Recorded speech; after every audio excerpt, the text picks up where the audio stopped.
Welcome back. Another different kind of video today. Would you believe it? I have here for you today what is being called the most controversial action figure of the year, the Marvel Legends Maximum Series Spider-Man. Now look, I know I'm late to the party, but I'm putting my 2 cents in. So one, presentation wise, I'm loving the box, and I'm not even like an in-box collector. Like, I'm not one to be having sex with the box and shit. But this is nice. It feels premium. And actually, let's backtrack to the story and controversy around this figure. So boom, I was watching the Hasbro stream when they announced this figure, and at the time, I was like, this shit is looking like crack in the 80s.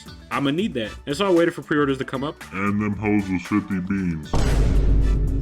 55 on most other retailers, plus shipping. And as cool as it looked, it wasn't my 100% ideal Spider-Man design, and 50 bucks isn't really all that much for a premium figure, but I feel like people go to Legends for their value and quality for said value. So I just couldn't justify buying it at the time if it wasn't gonna be my definitive Spider-Man. Now, I know what you're thinking. If you ain't buy it, how the fuck is it on my screen right now? Well, that's an excellent observation, my astute viewer. So as the weeks went by and I kept on seeing people with this figure, people were mad at the price, but they were loving the figure. And so I was kinda wanting to buy it again. And I seen Best Buy had an open box deal on it for 46 shipped. This might actually be the best buy.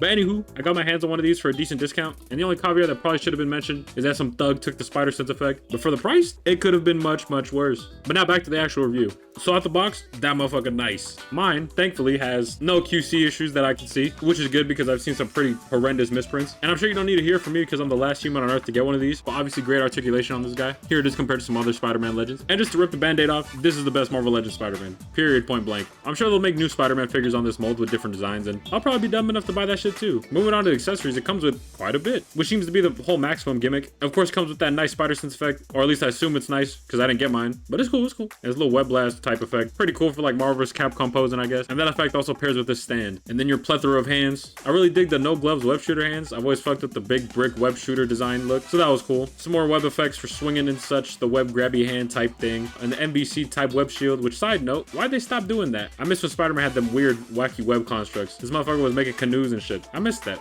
They should do that again. Anywho, moving on to heads, you get this winking kind of spider sense face, which usually I'd like better, I think, but maybe it's just the way the eyes sit. I'm rocking with the default a lot more, which is weird because originally I was gonna swap it for the CT Toys Insomniac head sculpt, which also looks pretty good, by the way. But the default head has actually really grown on me. And per what everyone says, they were going for the McFarlane look, which I agreed to some degree, but I feel like it's a bit off mark and is closer to like the Marvel vs. Capcom mask, but on a more muscular, mature design, if that makes sense, which I actually prefer because my favorite look for Spider-Man is that big-eyed Mark Bagley / Eric Larson type look. And just based on photos, originally I thought the eyes looked a little bit too far apart, but in hand, it's pretty solid. And the last head / accessory you get is this handsome fella right here.